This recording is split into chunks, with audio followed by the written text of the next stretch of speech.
Hi, it's Kim, and thanks for joining me today. I have another plant from my Lowe's plant haul that we did several weeks ago. I have this Philodendron Brasil that we're going to plant. We found a pot that we just loved at Marshall's. It has kind of an ombre of blue on the side. It's really a gorgeous pot, nice and big. It will take this size of pot that we have ready. We've got it all ready with our hole drilled and our little coffee filter over that hole. All I use is a coffee filter, nothing else needed, and no gravel in the bottom. I don't need that.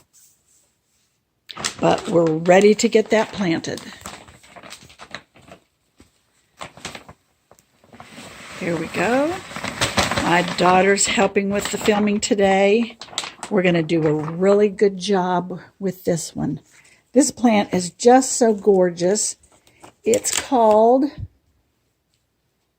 the Philodendron scandens, and it's Brazil.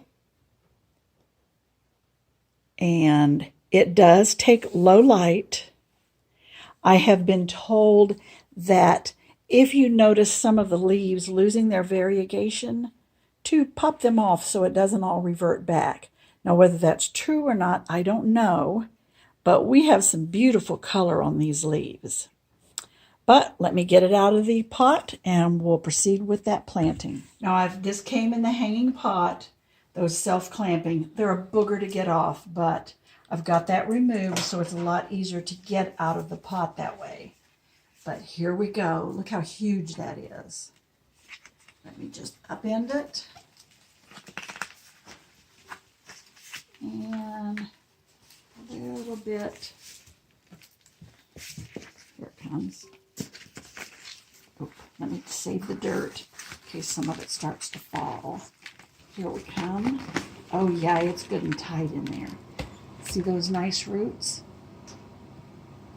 They really look good and healthy. A lot of root hair development. Looks really good. Okay, so let me get that down in. See if we got the right level. No, it looks like we need to get a little bit more dirt there, and because I want it to be about the same level. So let me set this down and pour a little more soil mix down here.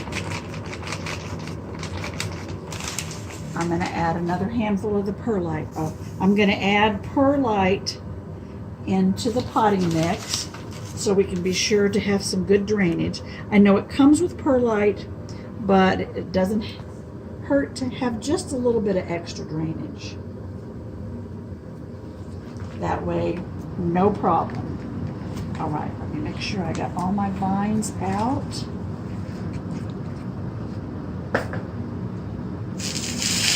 Good. Okay. I think it looks, yeah, that looks about right. So let me pour in some of the soil from this side.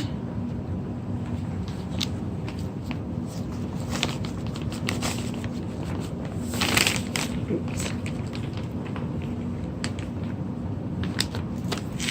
And I'll just swivel it around.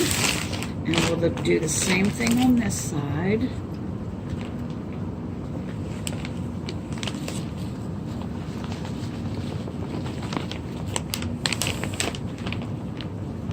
I think I'm going to have to go back to the store after more soil because I'm really using a lot of this soil.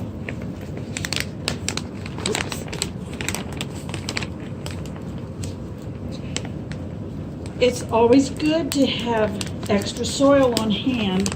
You never know when you're going to have to pot up another plant. So I need to make sure that I keep mine stocked. Now I've started a practice of only buying in these small containers, such as this bag, because I don't want to save it. Definitely not from year to year, because I learned the hard way that sometimes it harbors the gnats, and then you're stuck with gnats when you open it.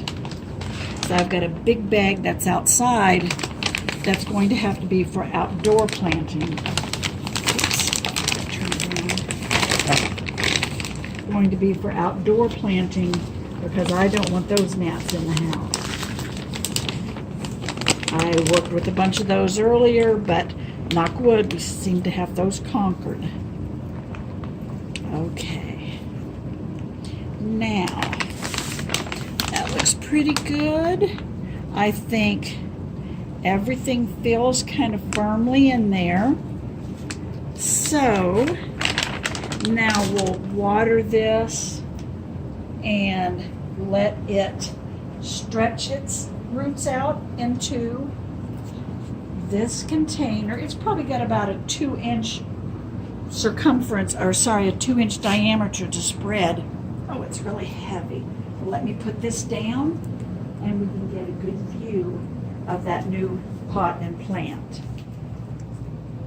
Doesn't that look gorgeous? I love it. So again, that's our Brazil. I've been wanting the Brazil ever since I saw that yellowish variegation. I think that's so pretty. But thanks for joining me today. And be sure to check back. I think I've got a few more that I need to pot up. So check back for another video soon. And hopefully we'll start being able to pot up in our hypertufa pots.